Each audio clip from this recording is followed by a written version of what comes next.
आलिंगन घडे मोक्ष सायुज्यता जोडे. ऐसा संतांचा महिमा झाली बोलायाची सीमा. तीर्थे पर्वकाळ अवघी पाया पे सकळ.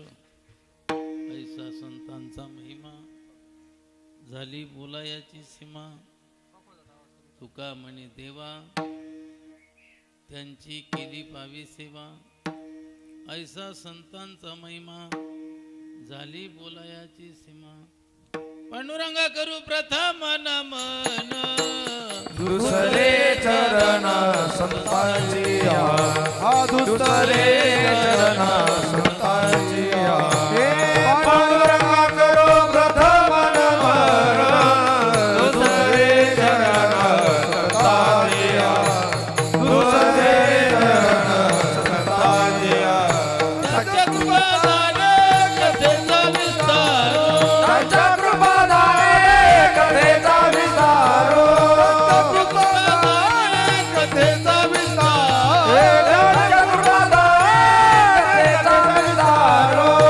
त्याच्या कृपादाने कथेचा विस्तार. बाबाजी सद्गुरु दास तुका. बाबाजी सद्गुरु दास तुका. त्याच्या कृपादाने कथेचा विस्तार. बाबाजी सद्गुरु दास तुका. बाबाजी सद्गुरु दास तुका. ज्यांचे गावी केला वास त्यासी नसावे उदास. ओम नमो ज्ञानेश्वरा करुणा करा दयाळा. तुमचा अनुग्रह लादलो पावन झालो चराचरी. जयांचे केली स्मरण होय सकळ विद्यांचे अधिकरण. तेची बंधू श्रीचरण श्री गुरूंचे ते नमस्कार आता. विठ्ठल विठ्ठल विठ्ठल विठ्ठल विठ्ठल विठ्ठल विठ्ठल विठ्ठल विठ्ठल विठ्ठल विठ्ठल विठ्ठल विठ्ठल विठ्ठल विठ्ठल. आलिंगन घडे मोक्ष सायुज्यता जोडे. ऐसा संतांचा महिमा झाली बोलायाची सीमा. शरण शरण हनुमंता. शरण शरण हनुमंत. शरण शरण हनुमंत. शरण हनुमंत. रामदूता तुझा आलो. रामदूता आलो. रामदूता तुम्हाला. रामदूता रामदूता तुम्हाला. शरण शरण हनुमंता तुझा आलो. रामदूता तुझा आलो. रामदूता तुझा आलो. रामदूता शरण शरण हनुमंता तुझा आलो. रामदूता तुम्हाला. रामदूता तुम्हाला. रामदूता.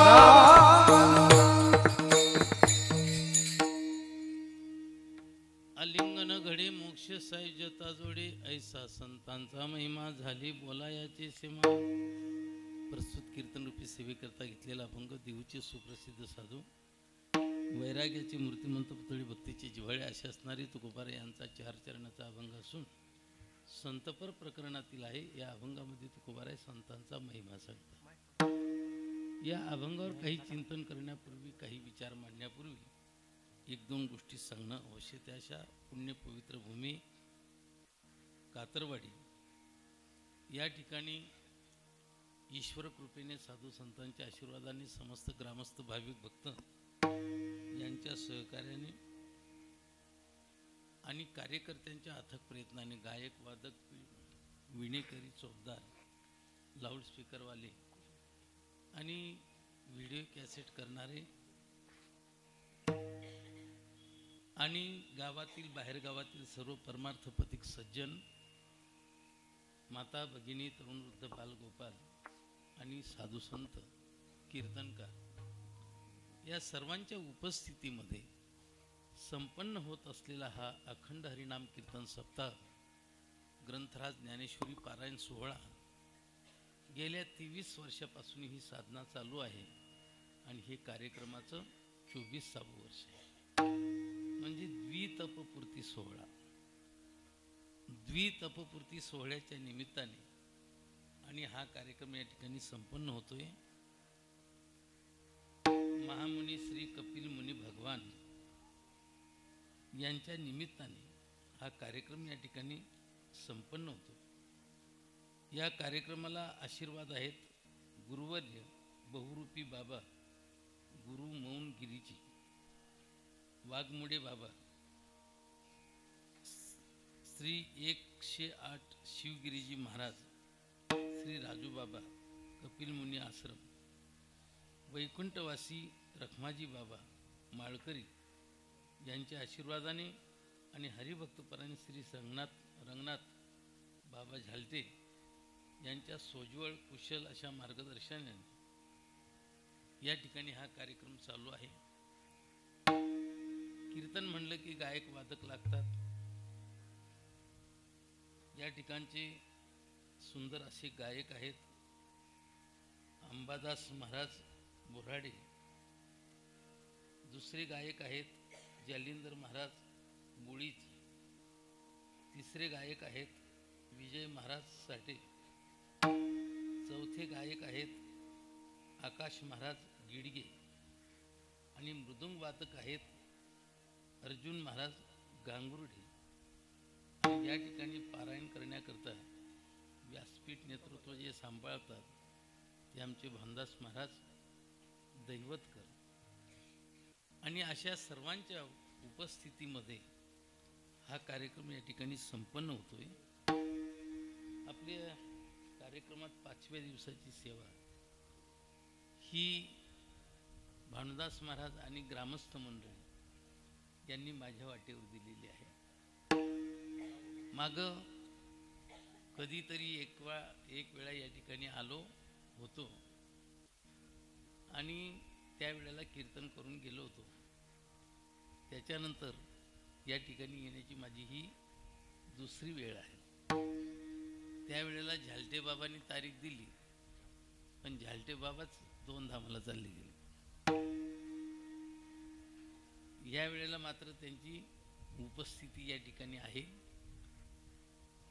तेव्हा सर्वांचं या निमित्ताने मला दर्शन घडलं. तारीख घेतली खरी पण मला वाटत होतं की मी तारखेपर्यंत तंदुरुस्त होतो का न होतो याची खात्री नव्हती.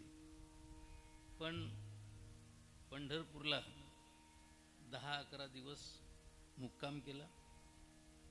चांगल्या प्रकारची विश्रांती घेतली आणि त्या ठिकाणी तब्येतीला थोडा आराम पडला आणि परवाच पंढरपूरहून आलो आणि आल्याबरोबर तिथे एक कार्यक्रम केला आणि दुसरा कार्यक्रम करण्याकरता कातरवाडी या ठिकाणी आलो.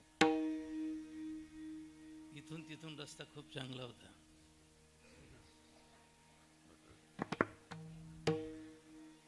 पण जसा कातरवाडीकडं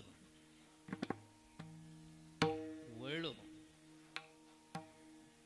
तसं सर्व खड्ड्यांनी आणि ते वरंड्या त्यांनी आमचं स्वागत करायला सुरुवात केली. पण उकिरड्याचाही पांग फिटतो. एखादी दिवस तोही रस्ता तुमच्यासाठी चांगला होणार आहे आणि तुम्हालाही चांगल्या रस्त्याचा आनंद या ठिकाणी मिळणार आहे. पण मला तरी असं वाटतं की कोरोनाच्या काळामध्ये मनमाडच्या लोकांना कोरोना झाला असेल पण कातरवाडीच्या कोणालाच झाला नसेल. कारण एकदम शुद्ध वातावरण आहे, एकदम नितळ वातावरण आहे. आमच्याकडं आम्ही शेतातच राहतो. आता आपला आश्रम म्हणजे शेतातच आहे. तरी पण एवढी सुंदर हवा आम्हाला अनुभवायला भेटत नाही.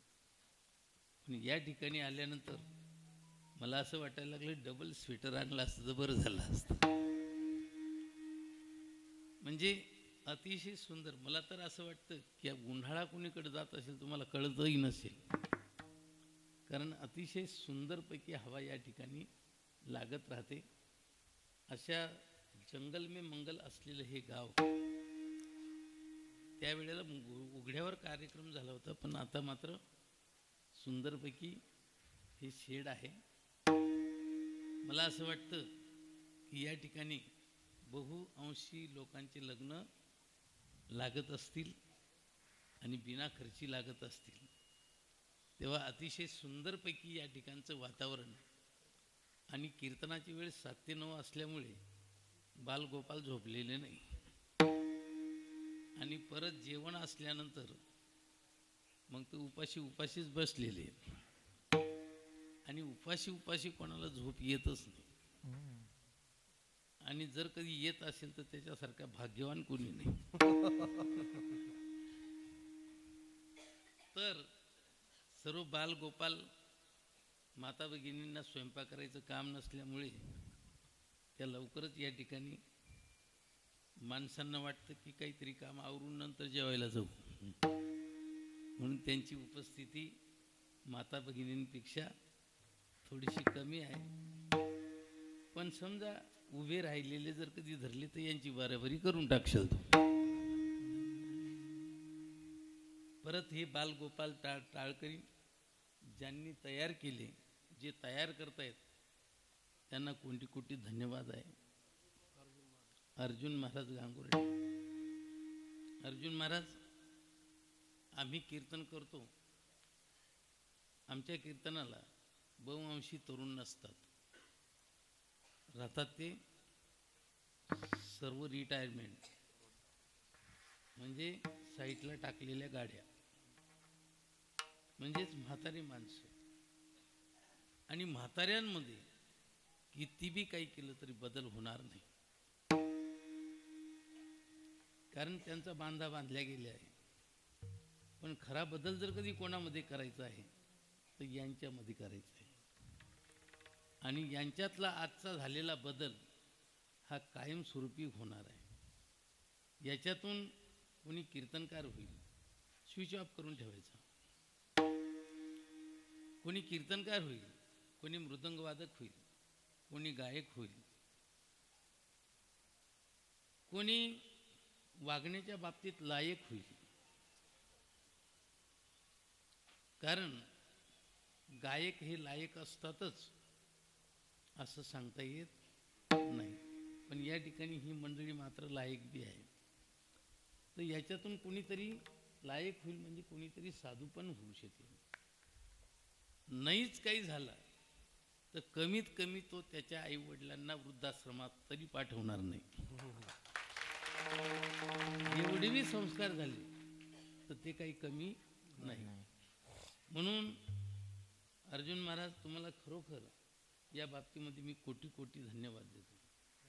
आणि खरं तर कीर्तनकारांनी कीर्तन करत फिरण्यापेक्षा अशा लेकरांना घडवणं, याच्यासाठी टाईम देणं हे जास्त महत्त्वाचं ठरणार आहे.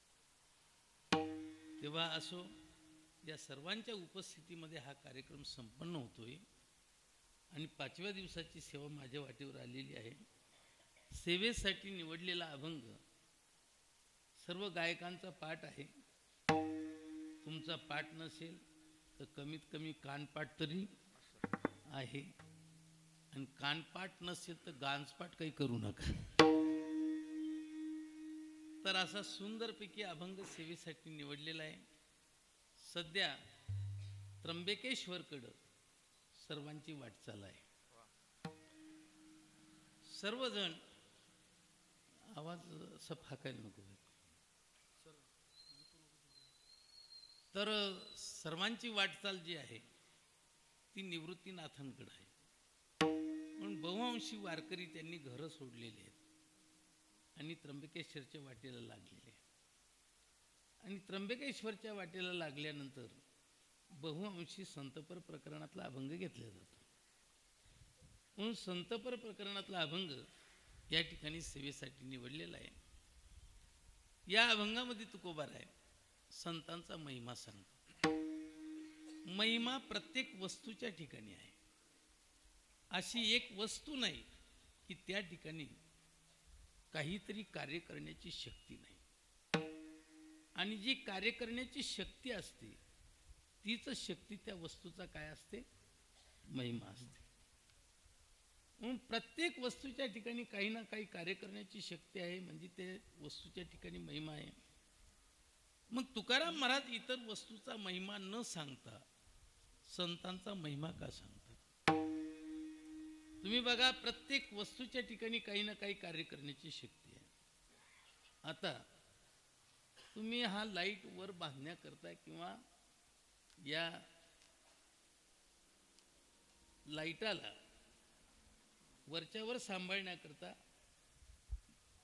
जो बांबू बांधला, तो बांबू बांधण्याकरता दावं वापरलं, दोर वापरला.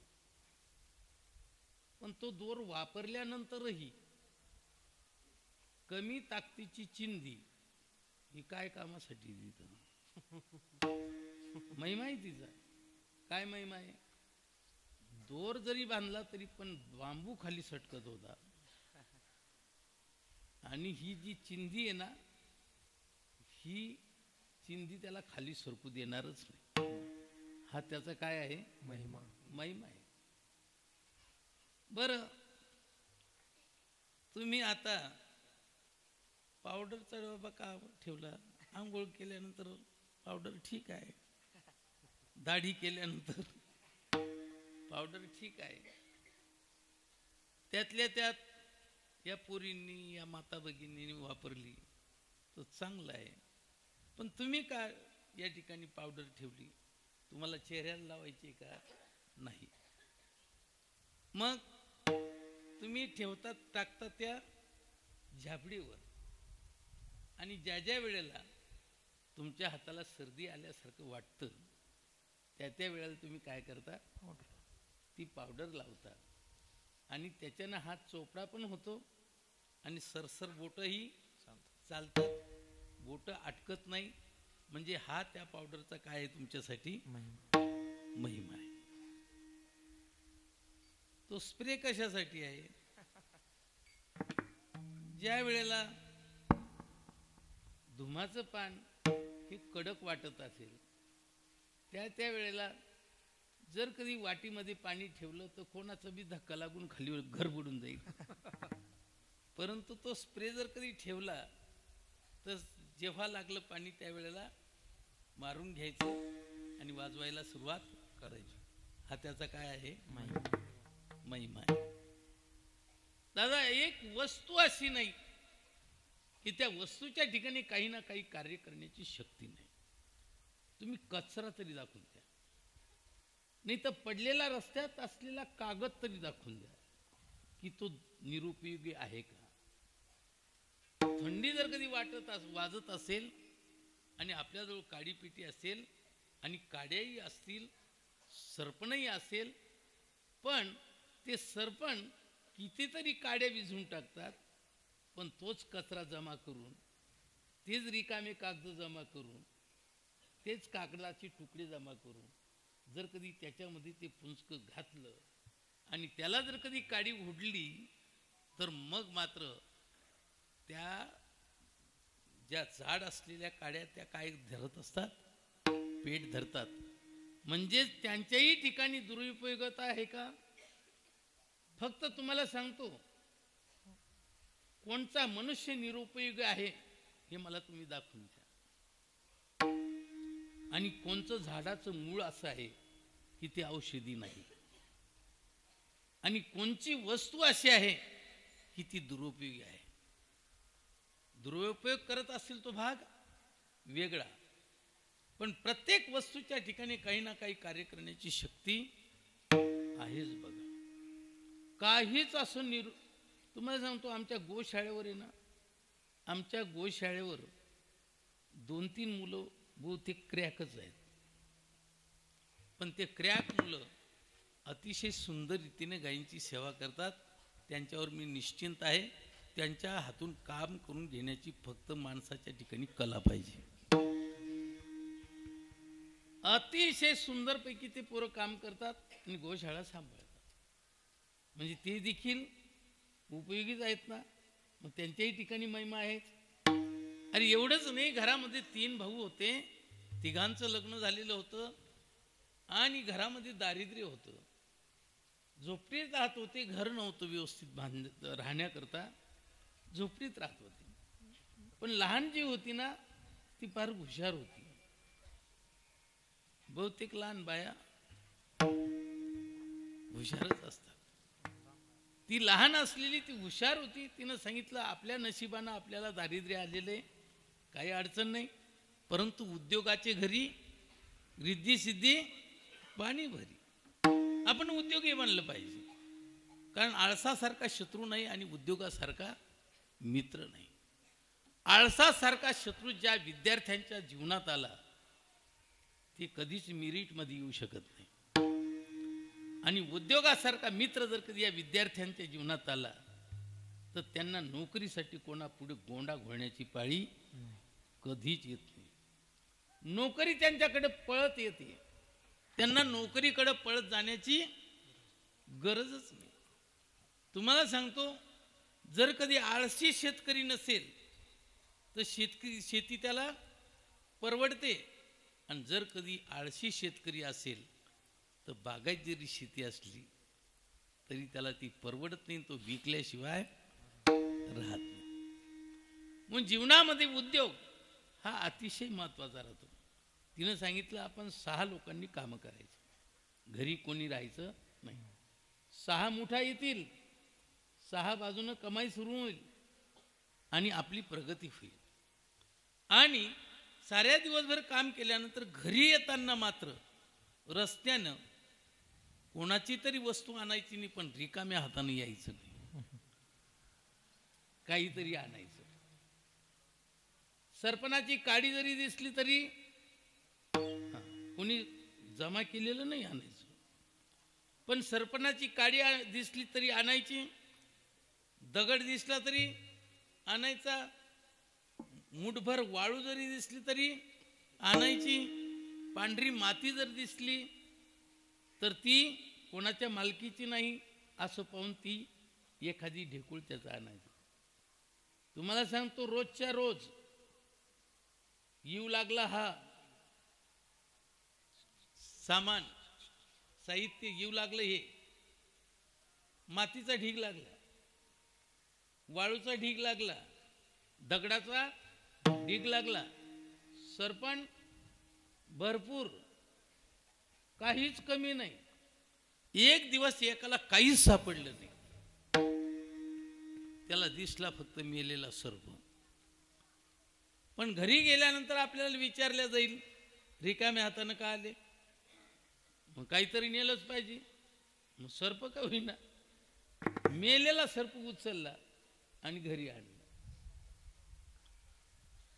आणि लहान वहिनीला सांगितलं, वहिनी आज मला काही दिसलं नाही, पण एवढा सर्प मेलेला दिसला. भाऊजी काही अडचण नाही, द्या सपऱ्यावर टाकून, काही अडचण नाही आपल्याला, पण रिकाम्या हाताने आले नाही ना, हे महत्वाचं आहे. आणि धरला सर्प, दिला सपऱ्यावर टाकून.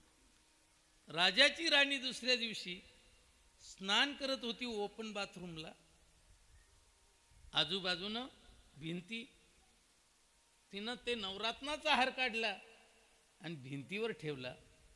तो चमकणारा हार घारीनं पाहिला आणि तिला वाटलं सर्पच आहे म्हणून उचलला. तिच्या लक्षात आलं की माझा हार कोणी चोरलेला नाही, तो हार पक्ष्यांनी नेलेला आहे, घारीने नेलेला आहे, आणि घार काही गळ्यात घालून कीर्तनाला जाऊन बसणार नाही, ती कुठंतरी टाकणारच आहे, की ती काही सरापाच्या दुकानामध्ये मोडणार नाही आणि जलबी घेऊन खाणार नाही. मग ती कुठंतरी टाकणारच आहे तो हार. मग तो कोणाला तरी मिळणार आहे, ज्याला मिळेल त्याच्या कानावर आपली सूचना जाणं गरजेचं आहे. म्हणून दवंडी पिटवली. माझा हार कोणी चोरलेला नाही, माझा हार कोणी चोरलेला नाही, एका पक्ष्यानं नेलेला आहे. पण जर कधी कोणाला सापडला तर तो मला आणून द्या, त्याला योग्य बक्षीस देण्यात येईल. तुम्हाला सांगतो, त्या घारीनं नेला खरी तो हार, पण ते तिचं खाद्य नसल्यामुळे तिला उडता उडता तो पडलेला सर्प दिसला आणि तिनं तो हार तिथं टाकला आणि सर्प उचलला. सर्प घेऊन गेली ती खाण्याकरता आणि हार टाकून गेली. मग ती दवंडीच्या कानावर आल्यानंतर तिनं सहज सपऱ्यावर लक्ष दिलं तर सर्प नाही आणि हार. तिनं उचलला तो हार, गेली राणीकडं. राणी साहेब, माझ्या सपऱ्यावर पडलेला आहे तुमचा हार, तुमची दौंडी कानावर आली, हा तुमचा हार तुम्हाला आणून दिला, घ्या. बाई तुझेच कस काय टाकलं? काय नाही म्हणले, आम्ही असं उपक्रम राबवला आणि आमच्या देवरजीनं त्या ठिकाणी मेलेला साप आणून टाकला आणि घारीनं तो उचलून नेला आणि तुमचा हार टाकून दिला. काहीमाही खुश झाली, काहीमाही खुश झाली. तिघांना 3 घरं बांधून दिले आणि तिघांना 3-3 एकर जमीन दिली आणि 1 वर्षभर पुरेल एवढा किराणा घरात भरून दिला. सांगा तो मेलेला सर्प तरी वाया गेला का? एकंदरीत तुम्हाला सांगतो, फक्त नियोजक असतं तर दुर्लभ. अरे गुंडी जर कधी तुटून पडली तर इज्जतीचा माणूस छाती उघडी करून चालत नाही. आपली छाती कोणाला दाखवत नाही. काहींना छाती नसते पण छाती दाखवतात. काहींना छाती असू नाही ते दाखवत नाही. कारण इज्जतदार मनुष्य कधी बी एकदम मर्यादित राहत असतो. म्हणून जर कधी गुंडी तुटून गेली तर पूर्वीचे लोक काय करायचे, त्या ठिकाणी काटा खोसून घ्यायचे. बरोबर आहे की नाही? काट म्हणजे तो काटा तरी दुरुपयोगी आहे का? तोपी उपयोगी पडला. तुम्हाला काटा बोचला, मुडला, खुडला, तुम्ही तो काढण्याकरता काट्यानं काटा काढण्याकरता दुसरा काटा घेता का नाही? आणि तो काढता का नाही? म्हणजे तो तरी आहे का नाही उपयोगी? अरे एवढंच नाही, रखरख त्या उन्हामध्ये तुम्ही चाललेले आहात आणि चालता चालता तुमच्या पायाचा चपलीचा पट्टा तुटला आणि हातात चप्पल धरून चालता येत नाही आणि तुटलेल्या पट्ट्यानं सरळ चालता येत नाही, खाली पाय टेकता येत नाही. इतकी तापलेली जमीन आहे, इतकी तापलेली भूमी आहे. मग त्यावेळेला मनुष्य जागेवर उभा राहतो आणि जागेवर उभा राहून इकडं तिकडं पाहतो आणि जर कधी त्याला एवढी चिंधी दिसली तर ती उचलतो आणि त्या चपलीच्या पट्ट्याच्या ठिकाणी बांधतो. ती चिंधी तरी वाया गेली का सांगा? म्हणजे प्रत्येक वस्तू उपयोगाची. म्हणून महात्मा गांधी कधीही कोणची वस्तू दिसली ना तर उचलून बाजूला ठेवत होते, संग्रही ठेवत होते. जुने लोक देखील तुम्हाला सांगतो, एवढा धागा जरी सापडला ना तरी एवढ्या धाग्या वाचूनही कधी कधी काम अडून बसतं, तर तो धागा देखील व्यवस्थित सांभाळून ठेवत होते पूर्वीचे लोक. आताच्या पोरांना ह्याची काही किंमत नाही, तो भाग वेगळा. पण प्रत्येक वस्तूच्या ठिकाणी काही ना काही कार्य करण्याची शक्ती आहे आणि तीच वस्तूची शक्ती त्या वस्तूचा महिमा आहे. मग प्रत्येक वस्तूच्या ठिकाणी महिमा असताना तुम्ही बघा ना, हा माईक कशा करताय? मी हळू जरी बोललो तरी त्याचा आवाज लांबपर्यंत पोहोचला पाहिजे याच्याकरता हा त्याचा महिमा आहे. हे जे स्टँड आहे याचा काय महिमा आहे? वक्त्याची जितकी उंची असेल तिथपर्यंत माईक धरून ठेवणे हा त्याचा महिमा आहे. तुमच्या चष्म्याचा का महिमा आहे? दिसायला कमी पडलं, मग ते काच तपासून जो काच बसला त्याचा चष्मा बनवला आणि तो डोळ्याला लावला आणि पुढचं स्पष्ट दिसायला लागलं. हा त्याचा काय आहे? महिमा आहे. आता या लेकरांनी हे स्वेटर का घातलं? थंडी वाजू नये. म्हणजे प्रत्येक वस्तूच्या ठिकाणी, मग असा प्रत्येक वस्तूच्या ठिकाणी महिमा असताना तुकाराम महाराज इतर वस्तूचा महिमा सांगत नाही, संतांचा महिमा का सांगतात? त्याचं कारण ऐका, नीट लक्ष देऊन ऐका. संतांचा महिमा अपूर्व आहे आणि तो अज्ञात प्रयोजनवान आहे. तो जाणून घेण्याची जीवाला अत्यंत गरज आहे. कारण जीवाचा उद्धार होण्याकरता तिकडच्या पोरांना शांत करण्याकरता कोणी गेलं तर बरं होईल.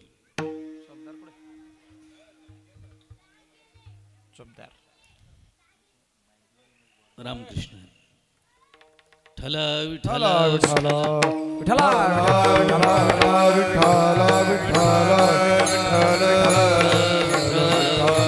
टाळी वाजवा जरा.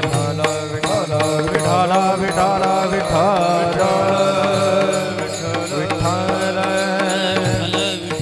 विठ्ठल कुंडलिक वरदा हरी विठ्ठल श्री ज्ञानदेव तुकाराम पंढरीनाथ भगवान की जय. ठल विठ्ठल विठ्ठल विठ्ठल विठ्ठल. सोबदार तुम्ही तिकडेच राहा, पोरांवर लक्ष द्या. आम्ही काही आता जाणार नाही कीर्तनच्या ह्याच्यात. त्याच्यामुळे आमच्यावर काही लक्ष देऊ नका. कारण काय ही जी वेळ आहे ना ही पोरांची असल्यामुळे त्यांचा गडबड गोंधळ, त्यांना काही कीर्तनाशी घेणं देणं नाही. क्वचित मुलं शिस्तीत बसतात, त्यांना तसं वळण राहतं. बाकीच्यांना काही नाही, हुदू दुदून लवण कुदू. त्यांचं काही खरं नसतं. तेव्हा नीट लक्ष देऊन ऐकायचं कीर्तन की संतांचा महिमा हा अपूर्व आहे, तो अज्ञात प्रयोजनवान आहे, तो जाणून घेण्याची प्रत्येक जीवाला अत्यंत गरज आहे. कारण जीवाचा उद्धार होण्याकरता ईश्वराने आपल्या वेदाने विधीने त्याला दोन सेवा सांगितल्या. एक ईश्वर सेवा आणि दुसरी संत सेवा. किंबहुना ईश्वर सेवेपेक्षाही संत सेवा ही अतिशय श्रेष्ठ आहे. तुका म्हणे संत सेवा, तुका म्हणे संत सेवा हेची देवा उत्तम हेची देवा उत्तम हेची देवा उत्तम. हे तुका म्हणे संत देवा हेची देवा उत्तम हेची देवा उत्तम हेची देवा उत्तम.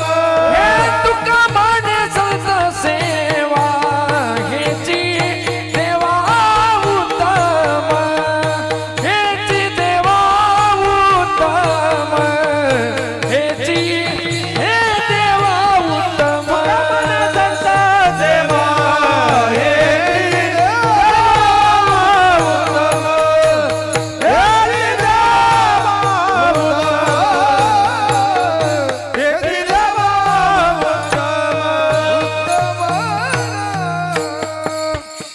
तुकाराम महाराज म्हणतात संतांची सेवा ही उत्तम आहे, अतिशय उत्तम आहे. पण संतांची सेवा लोक कधी करतील? जोपर्यंत संतांचा महिमा कळत नाही तोपर्यंत लोक संतांची सेवा करत नाही. संतांची सेवा केल्याशिवाय लोकांना ज्ञान प्राप्त होणार नाही. ते ज्ञान म्हणजे मी जे बोलतो ते नाही. तुम्हाला सांगतो, कीर्तन करणं ही एक कला आहे. जशी गायनाची एक कला आहे, जशी वादनाची एक कला आहे, जादू दाखवण्याची एक कला आहे, त्याप्रमाणे अभंगावर बोलण्याची एक अभ्यासपूर्वक कला आहे. पण हे अध्यात्मज्ञान आहे असं समजू नका. कारण अध्यात्मज्ञान त्यालाच म्हणतात की डोंगरा एवढं जरी दुःख येऊन आदळलं तरी चेहऱ्यावर नाराजी दिसत नाही. तुम्ही अतिशय ज्ञानी कीर्तनकार जरी असला पण त्याचं पाकिट जर कधी कमी भरलं तर त्याचा चेहरा हा फोटो काढण्यासारखा होऊन जातो. तो म्हणतो मी किती लांबून आलो, माझा काही लांब येण्याचा विचारच केला नाही. म्हणजे झाली का नाही नाराजी? मग अध्यात्म ज्ञान आहे काय? अजिबात नाही. समजूच नका तुम्ही कीर्तनकार हा ज्ञानी असेल, ज्ञानी असेल पण अध्यात्म ज्ञानाचा ठेवा त्याच्याजवळ आहे असं समजूच नका. कारण मेरू पासून थोरे देह दुःखाची नि डोंगरे दाटीचो पा परिभरे चित्त न दटे.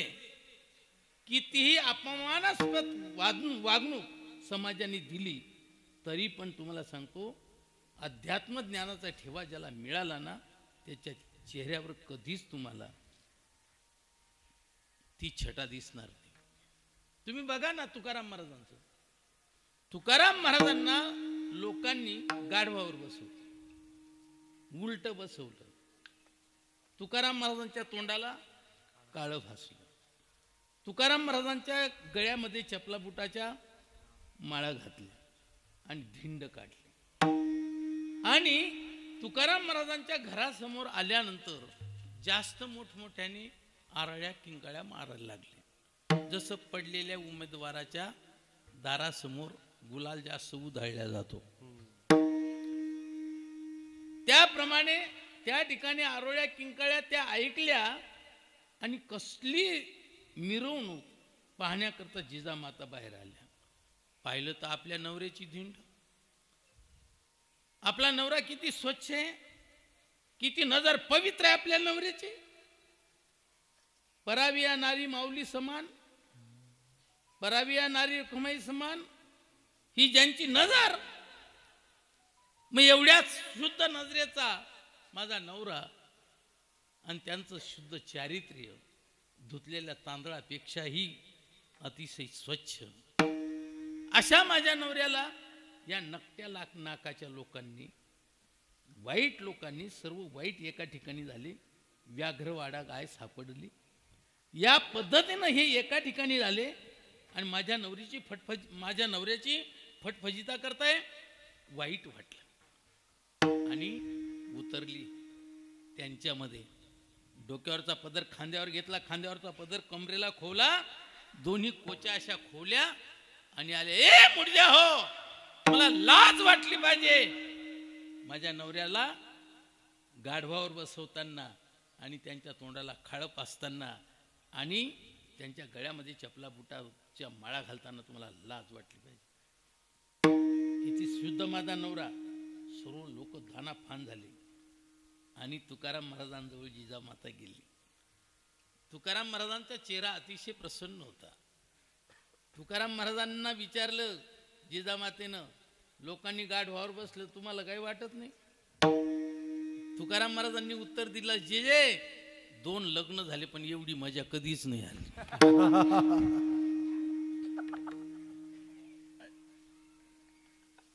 याला म्हणतात अध्यात्मज्ञान. कितीही मोठं संकट आलं तरी पण चेहऱ्यावरची तेजी नाही जात. चेहरा हा सतत करता प्रसन्न दिसतो. याला म्हणतात अध्यात्मज्ञान. आणि असं अध्यात्मज्ञान तुमच्या जीवनात प्राप्त होण्याकरता तुम्हाला संतांची सेवा करावी लागेल. आणि असं अध्यात्मज्ञान मिळाल्याशिवाय तुमच्या जीवनातलं कायमचं दुःख जात नाही आणि तुमच्या जीवनात सुखाचं साम्राज्य येत नाही. सुखाचं साम्राज्य येण्याकरता म्हणजेच आत्यंतिक दुःखाची निवृत्ती होण्याकरता आणि परमानंदाची प्राप्ती होण्याकरता, नाम मोक्ष प्राप्त होण्याकरता, भगवंताची भेट होण्याकरता तुम्हाला हे अध्यात्म ज्ञान मिळणं गरजेचं आहे. हे अध्यात्म ज्ञान मिळण्याकरता तुम्हाला संतांची सेवा करणं गरजेचं आहे. आणि संतांची सेवा घडण्याकरता तुम्हाला संतांचा महिमा कळणं गरजेचं आहे. आणि महिमा कळाला की मग तुम्ही सेवा करणार आणि तुमच्या जीवनातलं दुःख जाणार. याच्याकरता महिमा सांगायचा आहे. कारण महिमा कळल्याशिवाय आपण कोणची वस्तू संग्रहाला ठेवत नाही. रस्त्याने धनगर चालला, मेंढींच्या पाठीमागा घड्याळ दिसली पण माहिती नाही, घड्याळ उचलली, वस्तू खूप चांगली आहे, खूपच भारी वस्तू आहे. ही वस्तू जर कधी आपण आपल्या मेंढीच्या गळ्यात बांधली तर मस्तपैकी मेंढी शोभून दिसेल. म्हणून त्यांनी पाहायला सुरुवात केली तर त्याच्यामध्ये 3 काटे होते. एक तास काटा, एक मिनिट काटा आणि एक सेकंद काटा. त्यापैकी तास काटा गरगर फिरत होता. बरोबर आहे ना? जे पोरं म्हणतील बरोबर आहे त्यांना बकऱ्या घेऊन द्या उद्या.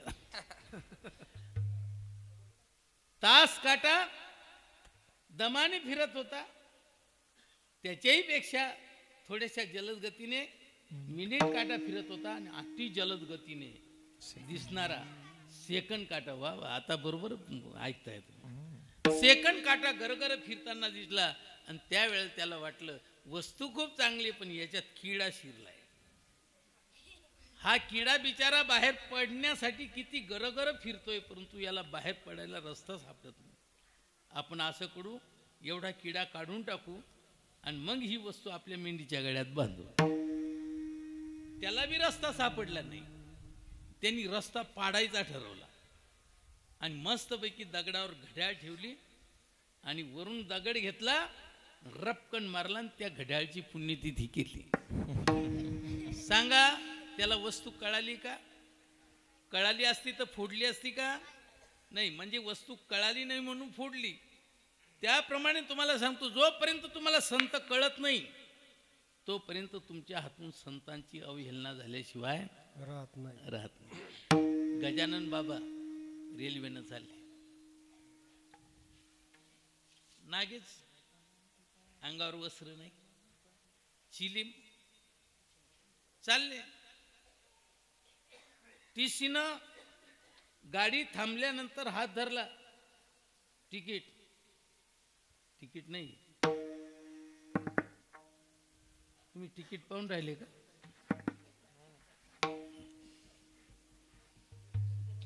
कारण हा वेळ बरा राहतो व्हॉट्सअप पाहून घ्यायला. ठला विठ्ठल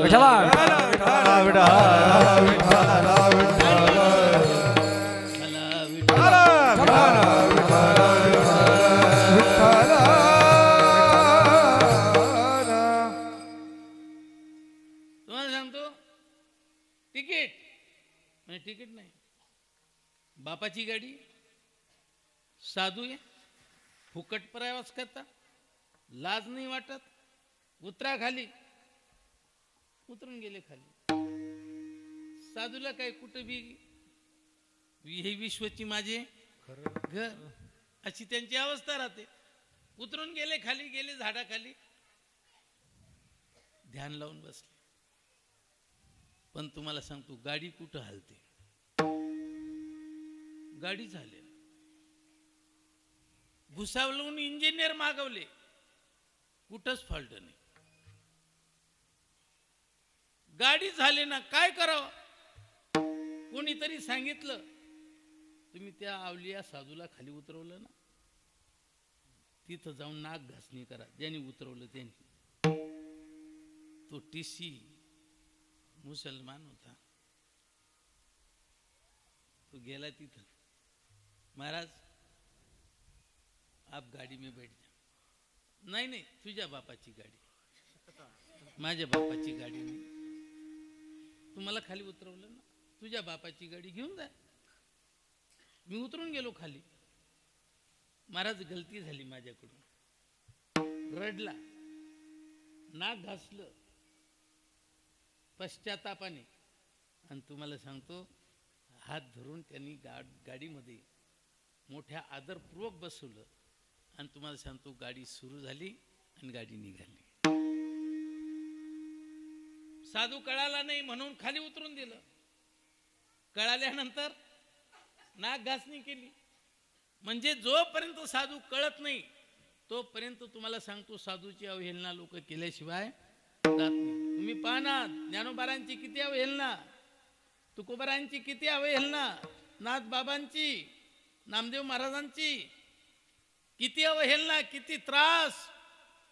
कारण संत कळाले नाही ना.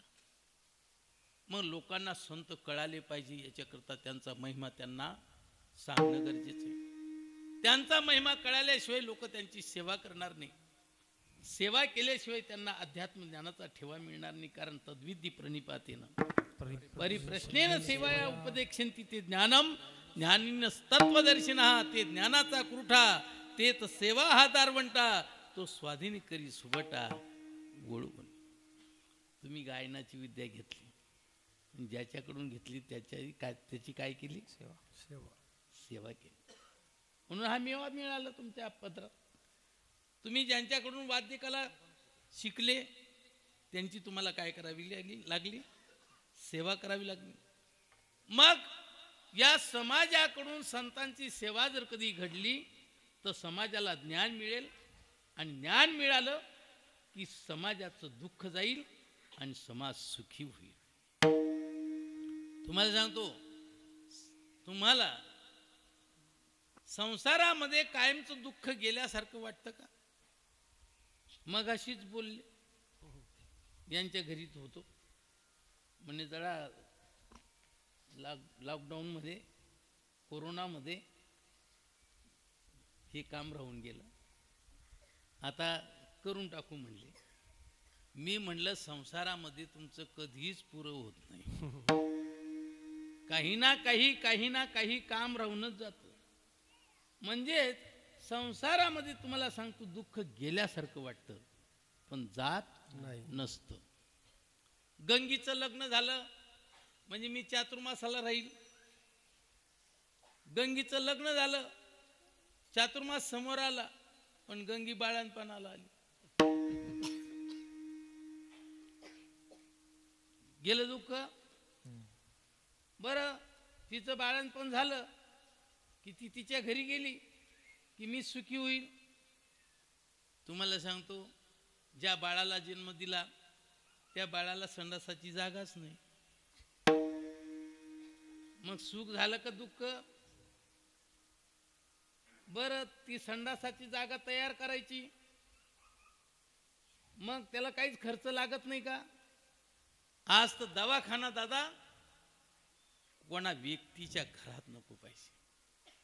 दवाखाना माणसाला पिळून टाकतो. जे आजारी माणसं आहेत ते किती पिळल्या जात आहेत तुम्ही लक्षात घ्या. एका ठिकाणी माझ्या ऑपरेशनची 1,00,000 रुपये सांगितले. तेच ऑपरेशन माणुसकीने युक्त असलेल्या डॉक्टरांनी केवळ 21,000 केलं. म्हणजे किती जास्त पैसे जात होते? 80,000. तुम्हाला सांगतो, साधे फाडत नाही हे लोक. मेडिसिन मधलं आपल्याला काही कळत नाही. मेडिसिन मध्ये कितीतरी पैसे जातात. मनुष्य काहीतरी स्वप्न रंगवतो, परंतु आजार घुसला की ते स्वप्न जागेवर राहून जातात. अजिबात पुढे सरकू देत नाही. म्हणजे संसारामध्ये दुःख गेल्यासारखं वाटतं पण जात नसतं.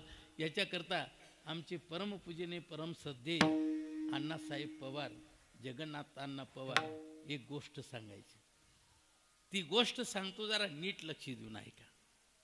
घरामध्ये 2 जण होते, पती पत्नी, म्हातारा म्हातारी, टिकोबा टिकाई, विठोबा रखुमाई, बिबिन बिबलान पेटीन तबला.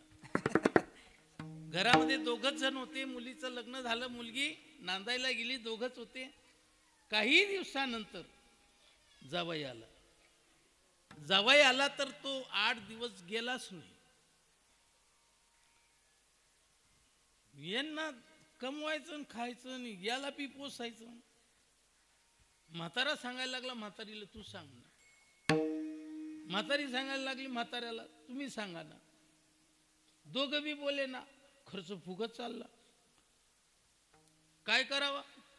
शेवट म्हातारा बोलला, काय हो जावई बापू, घरचे लोक तुमची वाट पाहत असतील ना.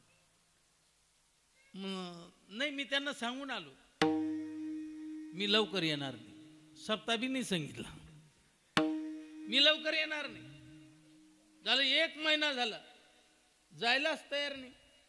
शेवट सांगितलं, का हो पोरं तुमची खत करत असतील ना, तुम्हाला वाटतं तसं तर त्यांना घेऊन येऊ का इथं?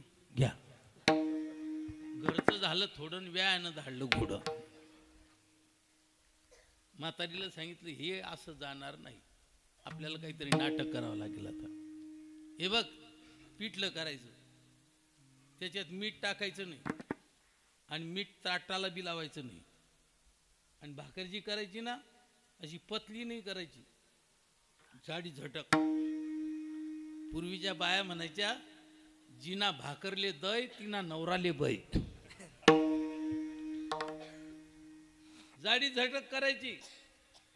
आणि मी तुला काही काही बोलेल, तू मला उलटून काही काही बोलायचं. म्हणजे असं कसं काय? तू काही नाही, फक्त मी सांगतो तसं कर. मी तुला काही काही बोलेल, तू मला काही काही बोलायचं.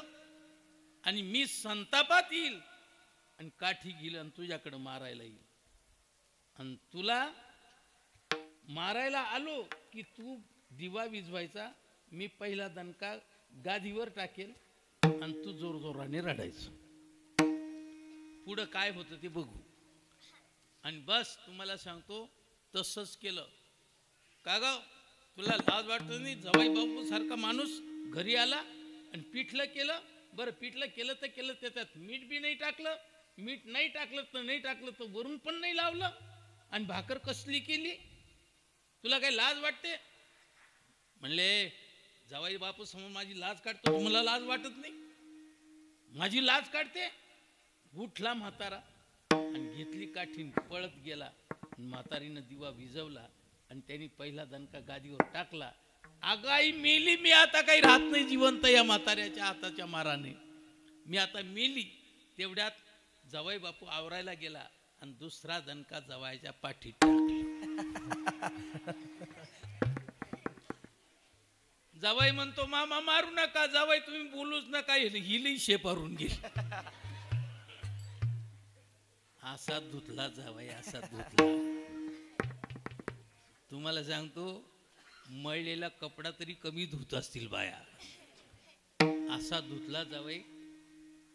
जावायचे बी लक्षात आलं आणि त्यांनी पिशवी भरली आणि पायरी उतरला आणि गेला. तो गेल्याबरोबर लगेच म्हातारी म्हणते म्हाताऱ्याला, म्हातारा पण म्हणतो म्हातारीला, का ग मी कसं मारल्यासारखं केलं? तिनं लगेच सांगितलं मी कसं रडल्यासारखं केलं. आणि जवाई बापू लगेच फिरून आला आणि म्हणायला लागला मी कसं गेल्यासारखं केलं. वाडा आणि खातो मी. म्हणजे जावाई गेल्यासारखा वाटला, पण गेला का? तसं जीवनातलं दुःख गेल्यासारखं वाटतं, पण जात नसतं. आणि आपलीच इच्छा आहे कायमचं दुःख जावं, कायमचं सुख मिळावं. मग असं जर कधी वाटत असेल, हा मोक्ष तुम्हाला प्राप्त व्हावा असं वाटत असेल, आत्यंतिक दुःखाची निवृत्ती परमानंदाची प्राप्ती व्हावी वाटत असेल, तर तुम्ही संतांची सेवा करा. अध्यात्म ज्ञानाचा ठेवा मिळून घ्या. अध्यात्म ज्ञानाचा ठेवा मिळण्याकरता संतांची सेवा करा. पण संतांची सेवा करण्याकरता संतांचा महिमा कळायला पाहिजे. आणि तो महिमा कळाला म्हणजे समाज संतांची सेवा करेल. एवढ्या करता तुकोबा राय अभंगाच्या पहिल्या चरणातून आलिंगन घडे हो, आलिंगन घडे हो, आलिंगन घडे हो, आलिंगन घडे हो, आलिंगन घडे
मध्ये कीर्तन करत नाही, आळंदीत कीर्तन करून राहिलो. आनंद. या गायक वादकांच्या अंगावरून आपलं शरीर ओवाळून टाकावं असं वाटतं. गोड. कारण हे आमचे अलंकार आहेत. अलंकारानं जशी श्री शोभून दिसते त्याप्रमाणे आम्ही शोभून दिसतो या अलंकारात. म्हणून हे आमचे अलंकार आहेत. संतांचा महिमा लोकांना कळला पाहिजे. लोक संतांची सेवा करतील आणि ज्ञान प्राप्त होऊन त्यांना मोक्ष प्राप्त होईल. त्यांना कायमस्वरूपाचं दुःख जाईल आणि कायमस्वरूपाचे लोक सुखी होतील. आणि तेच पाहण्याची संतांची अपेक्षा आहे ना. किंबहुना सर्व सुखी, सर्व सुखी दिसले पाहिजे. कोणी दुःखी नको दिसलं पाहिजे. ज्या दिवशी समाज सुखी दिसेल त्या दिवशी संत सुखी. आणि जोपर्यंत समाज दुःखी आहे तोपर्यंत संतांना झोप नाही. मग खऱ्या संतांना सर्व लोक सुखी पाहण्याची अपेक्षा आहे. मग लोक सुखी होतील. त्यांना अध्यात्म ज्ञान मिळलं पाहिजे आणि त्याच्याकरता संतांची सेवा घडली पाहिजे आणि त्याच्याकरता संतांचा महिमा कळला पाहिजे. म्हणून संतांचा महिमा तुकोबा या ठिकाणी सांगतो. आलिंगन घडे. संतांचा आलिंगन जर कधी घडलं तर सायुज्य मोक्ष प्राप्त होतो. आलिंगन घडलं. संतांचं आलिंगन महत्वाचं. संतांच्या पायाची माती महत्वाची. संतांच्या अंगाचा वारा तुमच्या अंगाला लागला तरी तो महत्वाचा. संतांच्या पायाकडे जरी पाहिलं तरी महत्वाचं. संतांच्या नावाचा जप केला तरी महत्वाचं आहे. आणि संतांचं नाव घेतलं तरी महत्वाचं आहे. तुम्हाला सांगतो संतांच्या पायाची माती किती पवित्र आहे. आळंदीची माती किती पवित्र आहे. आम्ही बकऱ्या चारणारे कीर्तनकार झालो. हा त्या ठिकाणच्या मातीचा महिमा आहे. ही मंडळी देखील गावाकडे कसे होते परंतु आळंदीला गेल्यानंतर पूजनीय होऊन इथं आले. हा त्या ठिकाणच्या मातीचा महिमा आहे. देहूला जो मनुष्य जाईल आणि भंडाऱ्या डोंगरावर राहून गाथा पाठ करील त्याला संसारात पडण्याची इच्छाच होणार नाही. हा त्या ठिकाणच्या मातीचा महिमा आहे. कारण वैराग्य भूमी आहे ती. आळंदी ही ज्ञान भूमी आहे. तुम्हाला सांगतो पैठणी शांत भूमी आहे. जो अति क्रोधी माणूस असेल ना त्यांनी पैठणच्या मातीत राहून यावा. त्याचा क्रोध गेल्याशिवाय राहत नाही. हा त्या ठिकाणच्या मातीचा महिमा आहे. म्हणून त्र्यंबकेश्वरला जायचं, म्हणून नाशिकला जायचं. तुम्ही पहा, अरे नाशिकला ज्या वेळेला पंचवटीमध्ये रामचंद्र प्रभू जायला लागले, रस्त्यामध्ये जाता जाता एका ठिकाणी लक्ष्मणाची बुद्धी बिघडली आणि सीता मातेची बुद्धी बिघडली. माहिती आहे तुम्हाला. सीता माता म्हणायला लागली यांनी आपली पतिव्रता असलेली उर्मिला सोडली ना हा आमच्या पाठीमागं का बा आला. माझ्या नवऱ्याला वनवास म्हणून मी त्यांच्या पाठीमागं येणं, मी अर्धांगिनी आहे त्याची, म्हणून मला त्यांच्याबरोबर येणं ठीक होतं. पण माझ्या नवऱ्याला वनवास होता म्हणून काही लक्ष्मणाला वनवास नव्हता. त्यांनी त्याची बायको सोडली आणि तो रामाच्या पाठीमागं आला. रामाला राक्षसांनी खावं आणि सीता मोकळी व्हावी, ती आपण घेऊन यावी. वाईट बुद्धी म्हणली लक्ष्मणाची. लक्ष्मणाला बाई वाटायला लागलं की हे दोघच्या दोघं खुशाल चेंडू. मी मस्तपैकी फळं तोडून आणतो हे खातात आणि मला खावी म्हणत नाही. हे झोपतात मला कधीच म्हणत नाही. रात्रभर जागरण केलं, चहा तरी घे. रात्रभर जागरण केलं, एखादी फळ तरी, काहीच बोलत नाही. एखादी तास विश्रांती. म्हणजे किती स्वार्थी आहेत माझे भाऊ आणि भाऊजाई. त्या मनात आलं काहीतरी आणि त्या जागेवरून निघाले आणि निघाल्यानंतर पंचवटीत आले, गंगेमध्ये हातपाय धुतले आणि बुद्धी शुद्ध झाली. आणि त्यावेळेला लक्ष्मणाला वाटलं माझी भाऊजाई किती चांगली, किती चांगली. माझ्या मनात त्यांच्याबद्दल असं यावं. सीतेला वाटायला लागलं की माझा लक्ष्मण किती चांगला, किती पवित्र नजरेचा, आणि माझ्या मनात त्याच्याबद्दल असं यावं. असं काय होतंय? दोघांचा चेहरा उतरला. रामचंद्र प्रभू पूर्ण ब्रह्म होते, त्यांच्या मनात येणं तर काही शक्यच नाही. अरे तुमचे चेहरे का उतरले? म्हणले प्रभू असं असं मनात आलं. अरे हा तुमचा दोष नाही, ज्या मातीवर तुम्ही उभे होते त्या मातीचा दोष आहे. हा म्हणले हा, आणा तिथली माती.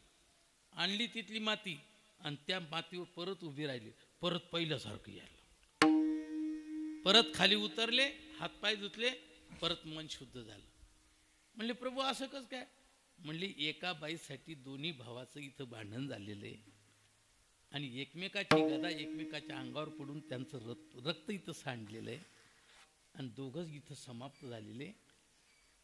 ते संस्कार या मातीवर असल्यामुळे त्या मातीवर तुम्ही उभे राहिले की तुमची बुद्धी बदलते.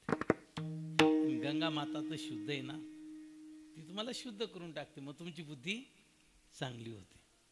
म्हणून दादा कुठंतरी नाही जायचं. तुम्हाला सांगतो, पिक्चरच्या टाकीमध्ये जर कधी ब्रह्मचारी जाऊन पिक्चर पाहत असेल, समजून घ्या तो लग्न केल्याशिवाय राहणार नाही. त्या ठिकाणच्या मातीचा महिमा आहे. म्हणून कोणाच्या आसनावर संस्कार असतात, याच्यावर कोणाचे कपडे घालणं, कोणाच्या टावेलनं अंग पुसणं संस्कार आहे त्याच्यावर. आपल्याला काही वाटत नाही बाबा, पण याचे सूक्ष्म काय काय परिणाम होतात आता ती सांगत बसत नाही मी इथं, पण याचे परिणाम होतात. म्हणून तुम्हाला सांगतो, ज्या मातीमध्ये संत फिरले, तुमची माती पवित्र आहे दादा. कपिल बाबा, कपिल महाराज या मातीमध्ये फिरलेले, पवित्र माती तुमची, अतिशय गोड माती आहे तुमची. मग पवित्र माती अतिशय महत्वाची राहते. म्हणून संतांच्या पायाची माती, ती व्हायरस. तुम्ही पहा आळंदीत गेल्यानंतर कसं वाटतं, स्वर्ग फिका वाटतं राव, इतकं गोड वाटतं. म्हणून त्या भूमीमध्ये राहणं गरजेचं राहतं. असो, संतांच्या पायाची माती महत्वाची. संतांच्या अंगाचा वारा जरी आपल्या अंगाला लागला तरी निळोबारा म्हणतात, यांचा वारा लागेल ज्यासी येती त्याशी मोक्षही वरू. आला शीतळ शांतीचा वारा, आला शीतळ शांतीचा वारा, तेने सुख झाले या शरीरा, तेने सुख झाले या शरीरा. फिटला पातकांचा थारा, फिटला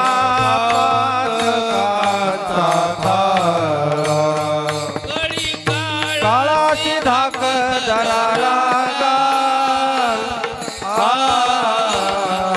हरी रामा गोविंद वासुदेवा, नर हरी रामा गोविंद वासुदेवा. हे बळी काळाची धाक धराला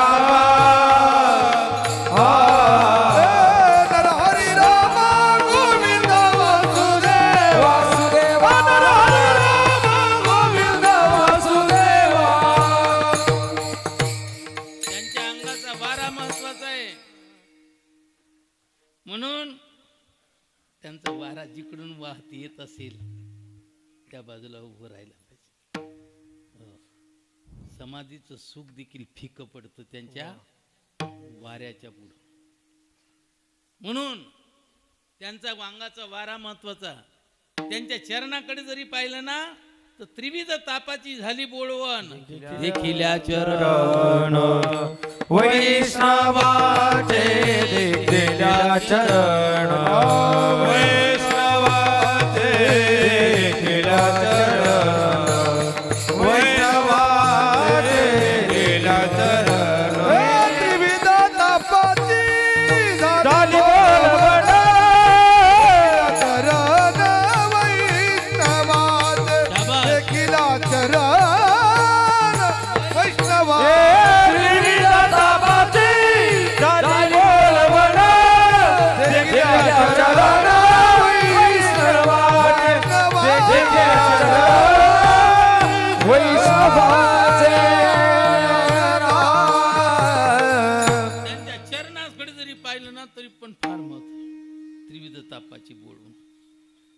ऐका, पुण्यवान होण्याकरता ह्या पंक्ती द्याव्या लागत्या, नाही का? सप्त्यामध्ये खर्च करावा लागतो, तीर्थयात्रा करावं लागतं, तेव्हा पुण्यवान होतो. पण पंक्ती द्यायचे म्हणजे ज्याचा खिसा गरम त्याचा देव धरम. जो 200 रुपयाने रोजानं कामाला जातो, त्याच्यात डॉक्टर दवाखाना, त्याच्यात ह्या पोट्यांचं शिक्षण, त्याच्यात यांचे लग्न, सगळे सोयरे ओळखणं, हे सोपं आहे का भाऊ? सोपं नाही ना. मग त्यांनी काय पंक्ती घालाव्या? काय करणार तो? मग त्याला पुण्यवान व्हायचं तर त्यांनी काय करावं? पुण्यवंत भावे, पुण्यवंत भावे, घेता सज्जनाची नावे, घेता सज्जनाची नावे. पुण्यवंत भावे, पुण्यवंत भावे, घेता सज्जनाची नावे, घेता सज्जनाची नावे. पुण्यवंत भावे, पुण्यवंत भावे, घेता सज्जनाची नावे, ओ घेता सज्जनाची नावे. पुण्यवंत भावे, पुण्यवंत भावे, घेता सज्जनाची नावे, घेता सज्जनाची नावे, नावे. पुण्यवान व्हाल तुम्ही सज्जनांचं नाव घेतलं तर. तुम्हाला सांगतो, पाप घालवण्याकरता त्रिवेणी संगमाला कुंभ चालू आहे आणि उद्याची पर्वणी तिथली. त्या ठिकाणी तुम्ही काय जाऊ शकाल? पैसा लागतो. 10-10, 14-14 कोस पायी चालावं लागतं. आपलं 14-14 मैल पायी चालावं लागतं. काय जे फ्रॅक्चर लोक आहेत ते काय चालतील? आणि पहिलं स्नान मानाचं त्यांचं, नंतर मग उरले सुरले नंतर आपण. म्हणजे त्या ठिकाणी पाप घालवण्याकरता तीर्थयात्रा करावी लागते. पण तीर्थयात्राला किती पैसा लागतो? जे जाऊन आले त्यांना विचारा. एक माणूस 50,000च्या खाली येत नाही भाऊ. 2 तीर्थ म्हणजे 2 धाम. हो, त्याच्यात गाडीवाल्याला लागतात कमी. पण हे जे कमिशन, ही यात्रा काढणारे भाऊ, एक गाडीच्या पाठीमाग 6-6, 7-7 लाख रुपये राहतात त्या लोकांना. म्हणून कीर्तनकारांनी कीर्तन सोडून दिले, सीट जमा करून फिरून राहिले. साधं नाही ते. मी बी काढतो ना, पण मी काढतो कशासाठी माहितीये का तुम्हाला?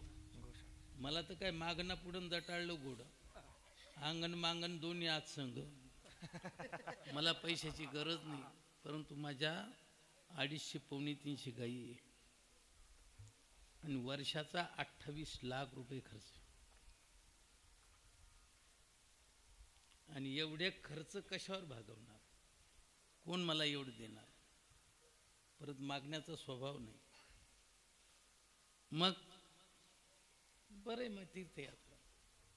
मग आमचे सेक्रेटरी, मी पण एवढं लक्ष देत नाही, पण आमचे सेक्रेटरी ते लक्ष देतात. आणि त्याच्यावर जे पैसे मिळतात ना, ते ना कोणाच्या घशात ना कोणाच्या खिशात, ते डायरेक्ट फक्त गायींसाठी. बस गायींसाठी. आम्हाला काही कोणाचे फोटो पोसायचे नाही आणि संसाराची प्रगती करायची नाही. आमची सेक्रेटरी, त्यांचा मुलगा मेडिकल सांभाळतो आणि ते मोकळे होतात. आणि हे भाविक लोकांना आम्ही सांगून देतो, शिल्लक राहिलेली बी सांगून देतो, त्यांना सांगून देतो. पण हे शिल्लक राहिलेली तुम्हाला देणार नाही, फक्त तुमच्या हातून संकल्प सोडून घेईल. संकल्प सोडा. आणि परत जर कधी कोणी नर्मदा परिक्रमाचे 15,000 रुपये घेत असले तर आम्ही फक्त 12,000 रुपये घेतो. त्याच्यातून बी शिल्लक राहतात. सांगून देतो इतकी शिल्लक राहिली भाऊ, संकल्प सोडा. संकल्प सोडतो. ज्या वेळेला नेत होतो त्यावेळेला गाई नव्हत्या, तर तुम्हाला सांगतो प्रत्येकाचे 2100 रुपये परत केले मी 9,000. म्हणजे जवळजवळ 2.5 लाख रुपये वाटले होते परत. असो जाऊ द्या.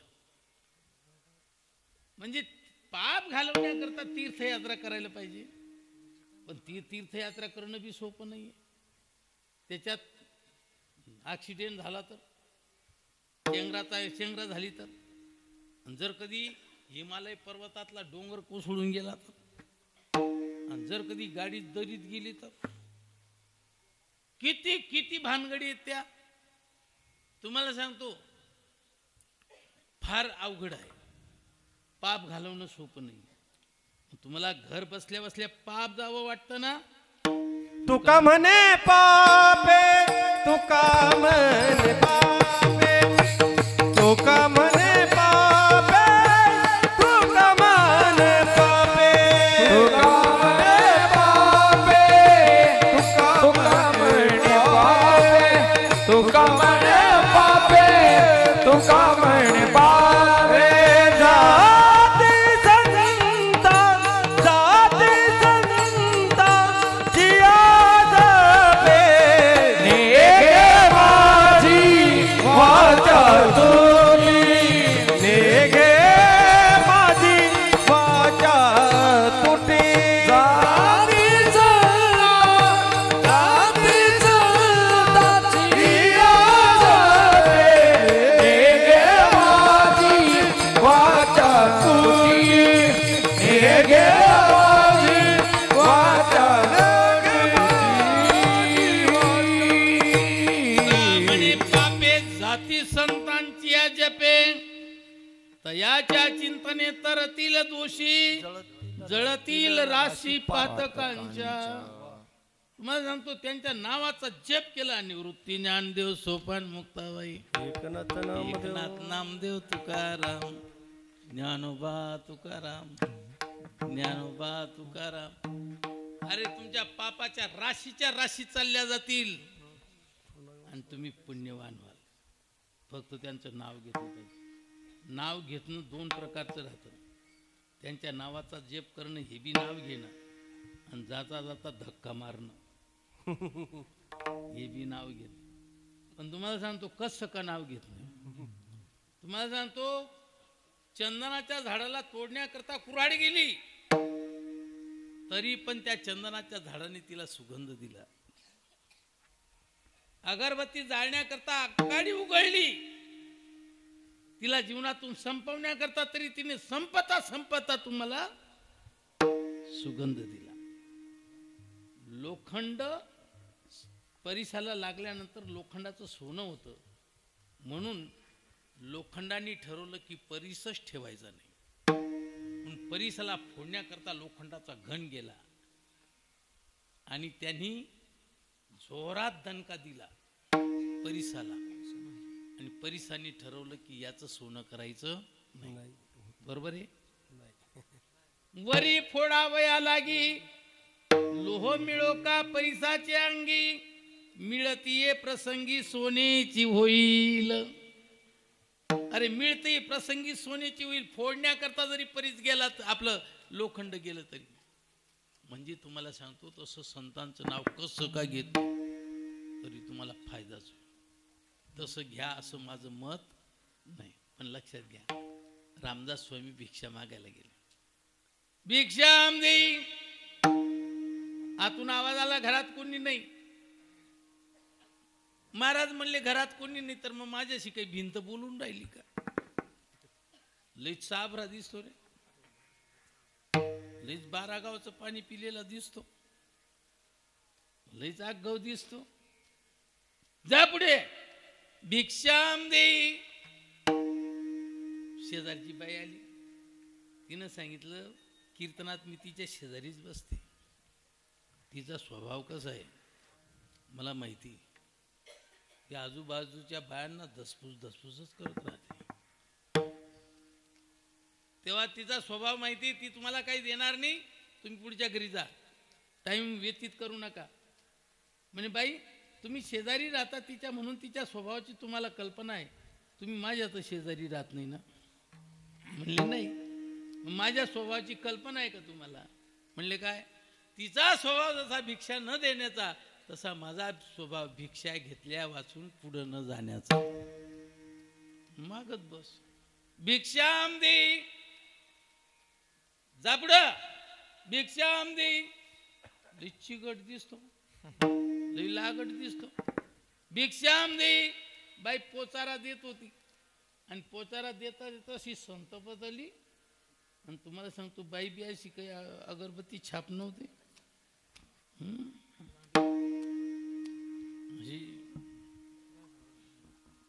आणि ताकददार बाई, तुम्हाला सांगतो हिवाळ्याचे लाडू खात होती, जीभ टाकून. अशी जवळ आली, मापात घेतला आणि असा पोचारा घेतला. भाऊ वाजायचं नाही, असं जोरात हाणला पोचारा.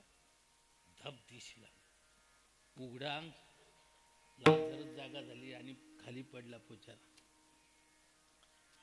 तेवढ्यात ती बाई आली, म्हणली महाराज मी तुम्हाला बोलली होती, ती बाई काही देणार नाही. पाहिलं का? काय बोलता बाई तुम्ही? काय बोलता हो? काय बोलता? तुम्ही म्हणत होते ना ती बाई काही देणार नाही, ती बाई काही देणार नाही.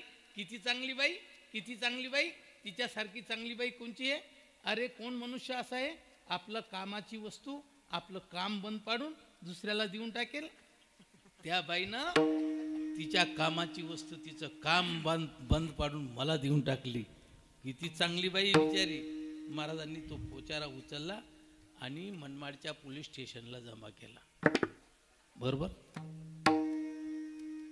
तिनं तो पोचारा उचलला, धुतला, गंगेवर नेऊ आणि वाळवला, चिरोट्या काढल्या, काकड आरतीच्या वाता तयार केल्या, तुपात भिजवल्या आणि रामाच्या मंदिरामध्ये ओवाळताना सांगितलं, हे भगवान, ज्याप्रमाणे ही काकड आरतीची वात जळते आणि तुझ्या मंदिरामध्ये प्रकाश देते, त्याप्रमाणे देवा त्या बाईच्या अंतःकरणातलं पाप जाळून टाक आणि तिच्या अंतःकरणामध्ये ज्ञानाचा प्रकाश कर. एक दिवस ती बाई रामदास स्वामी महाराजांची शिष्या झाली आणि तिचा उद्धार झाला.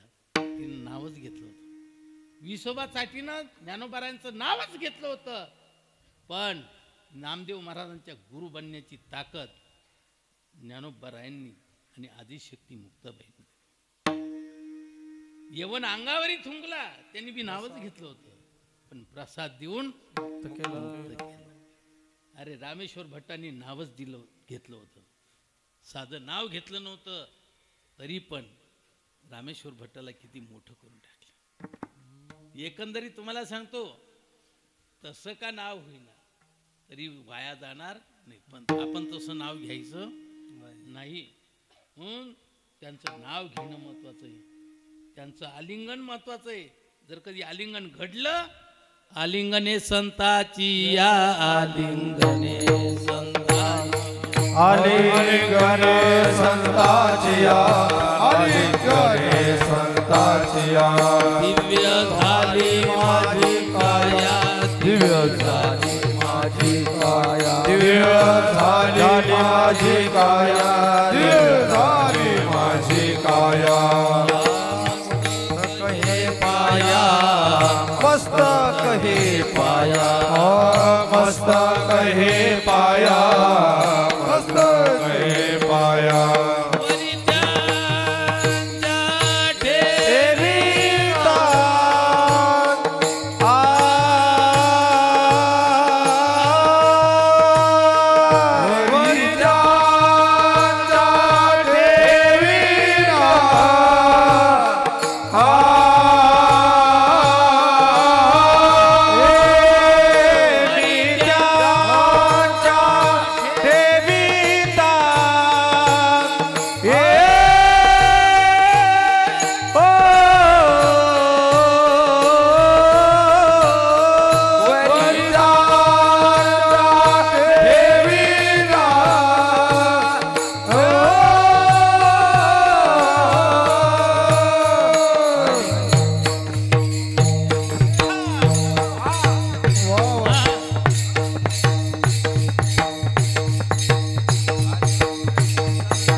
माझं कोण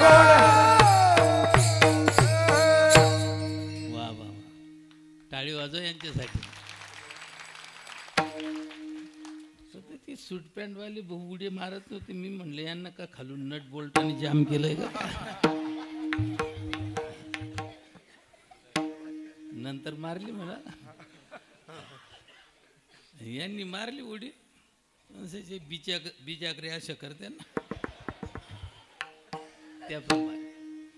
पण असो चला. आलिंगने संताची या, दिव्य झाली माझी काया, मस्तक हे पाया वरी त्यांच्या ठेविता. त्यांचं आलिंगन महत्वाचं, अति महत्वाचं. ते आलिंगन घडलं पाहिजे. आता वेळ संपलेली आहे आणि आलिंगन घडलं पाहिजे. एवढंच सांगतो, आलिंगन घडलं पाहिजे. आलिंगन जर कधी घडलं तरच सायुज्य मोक्ष प्राप्त होतो. पण आलिंगन 3 प्रकारचं. एक कामी आलिंगन, एक कपटी आलिंगन आणि एक प्रेमी आलिंगन. कामी आलिंगन पती पत्नी, कपटी आलिंगन शिवाजी महाराज, अफजल खान, धृतराष्ट्र, भीमदादा. यांचं जे आलिंगन होतं ते कपटी होतं. मला भीमाला भेटायचं. धर्मराज घेऊन चालले, अर्जुन, नकुल, सहदेव बरोबर, आणि घेऊन चालले भेटायला. भगवान परमात्म्याने विचारलं, का रे तुमची दिंडी कुठं, तुमची दिंडी कुठं. ए पोरी बस ना.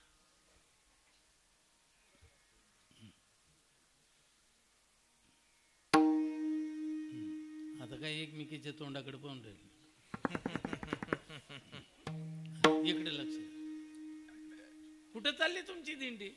म्हणले ते धृतराष्ट्र काका आहेत ना, ती भीमाला भेटायचं. म्हणून अर्जुनाला नाही, नकुल नाही, सहदेव नाही, तू धर्मराज, तुला भेटायचं नाही, भीमाला का. काय अरे तुम्ही तो धृतराष्ट्र साधा समजू नका. या भीम्याने ना त्याच्या पोऱ्याचा काटा काढलाय आणि त्याला वचपा घ्यायचा आहे. जरी आज तुमचे तुकडे खात असेल तरी तुम्हाला सांगतो, दोर जळून जातो पण पीळ जळत नाही. असे बरेच लोक आहेत. दोर जळून जातो पण पीळ जळत नाही.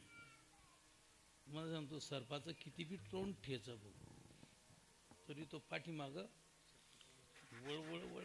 बरेच सर्प सापडत होते, वळवळ करतच. त्याप्रमाणे ते साधना का समजतोय, अवघड आहे ते म्हातारं. म्हणले मी तर वचन दिलंय, न्यावं तर लागेल भेटीला. पण न्यायचं ते ना, परंतु भीमाचा जो पुतळा त्या दुर्योधनाने तयार केलेला आहे गदा हाणण्यासाठी प्रॅक्टिस करायला, तो पुतळा त्याच्या पुढे ठेवा. तो इतका जड होता भाऊ तो पुतळा. शेवट भीमाने ढकलत त्याच्यानेही उचलल्या जात नव्हता, इतका मोठा पुतळा. आणि भीमाने ढकलत नाही आला तिथे. काका आला भीम भेटायला, घ्या भेटून. त्याने असं दाबून पाहिलं, कारण त्याला कडक लागला. भीमाचा अंग कडकच होत. मी दाबून पाहिलं, लय कडक होतं भाऊ त्याचा. भीम लहानपणी ज्या वेळेला आईच्या काखेत असताना खाली सटकला, तो दगडावर पडला, दगड फुटला, पण याला काही नाही झालं. इतकं त्याचा अंग कडक होतो. आणि तुम्हाला सांगतो, जेव्हा त्यांनी पाहिलं हा बरोबर भीमाचे, असं धरला भाऊ, असं धरला आणि असा दाबला. तुम्हाला सांगतो, लोखंडाच्या पुतळ्याचं पीठ झालं. भीमाला उलटा घाम सुटला. भीम म्हणायला लागला, बापरे, लोखंडाच्या पुतळ्याचे पीठ माझं थालपीठ झालं असतं. एक कपटी आलिंगन. एक कपटी आलिंगन काही कामाचं नाही. कामी आलिंगन काही कामाचं नाही. मग प्रेमी आलिंगन. प्रेमी आलिंगन घडतं देवभक्तामध्ये. प्रेमी आलिंगन घडतं गुरु शिष्यामध्ये आणि प्रेमी आलिंगन घडतं एक बाप मुलामध्ये. म्हणून असं प्रेमी आलिंगन घडायला पाहिजे. ते घडलं अर्जुन भगवान परमात्मा, ते घडलं रामकृष्ण परमहंस आणि स्वामी विवेकानंद. ते आलिंगन घडलं पाहिजे. ते आलिंगन घडलं की त्याच्यातून ते शक्तिपात करतात. शक्तिपात 3 प्रकारे होतो, दृष्टीने, हाताने आणि आलिंगनाने. चिंतन खूप आहे पण वेळ संपलेली म्हणून आता नाही बोलत जास्त. असं आलिंगन जर कधी घडलं तर सायुज्य मोक्ष प्राप्त होतो. सायुज्य मोक्ष प्राप्त होतो, सोपं नाही, परंतु तो इतका सोपा झाला की संतांच्या आलिंगनात येऊन बसला. असा या संतांचा महिमा आहे. अभंगाच्या ऐसा संतांचा महिमा, ऐसा संतांचा महिमा, ऐसा संतांचा महिमा, ऐसा संतांचा महिमा. झाली बोलायाची सेवा, झाली बोलायाची सेवा. ऐसा संतांचा महिमा, ऐसा संतांचा महिमा. झाली बोलायाची सेवा, झाली बोलायाची सेवा. ऐसा संतांचा महिमा, ऐसा संतांचा महिमा, ऐसा संतांचा महिमा, ऐसा संतांचा महिमा, ऐसा संतांचा महिमा, ऐसा संतांचा महिमा. झाली बोलायाची सीमा, झाली बोलायाची सीमा. ऐसा संतांचा महिमा, ऐसा संतांचा महिमा. वा. ऐसा संतांचा महिमा. मग एवढाच आहे का नाही? टाइम संपला, बोलण्याची मर्यादा संपली, महिमा संपला नाही. तरी पण जितका वर्णन करता येईल तितका वर्णन करतो अभंगाच्या 3ऱ्या चरणात. तीर्थे पर्व काळ, तीर्थे पर्व काळ, तीर्थे पर्व काळ, तीर्थे पर्व काळ, तीर्थे पर्व काळ, तीर्थे पर्व काळ, तीर्थे पर्व काळ, तीर्थे पर्व काळ. अवघे पाया बेता काळ, अवघे पाया बेता काळ. ऐसा संतांचा महिमा, ऐसा संतांचा महिमा. अवघे पाया बेता काळ, अवघे पाया बेता काळ.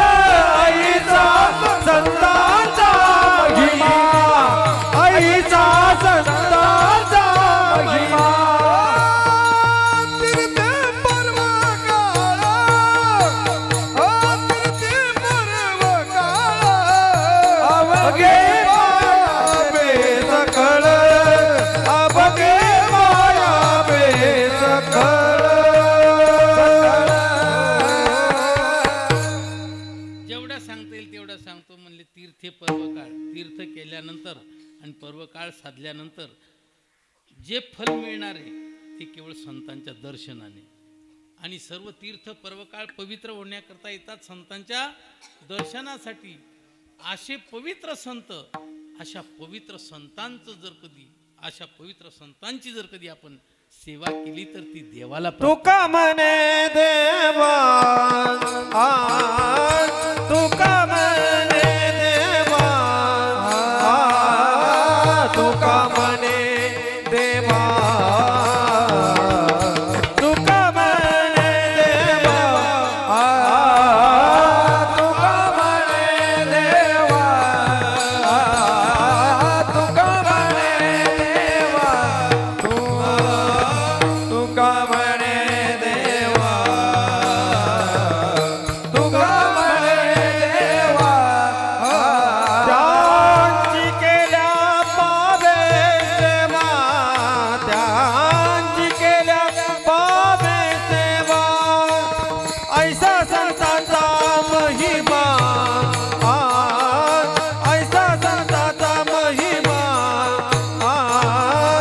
ऐसा संताचा महिमा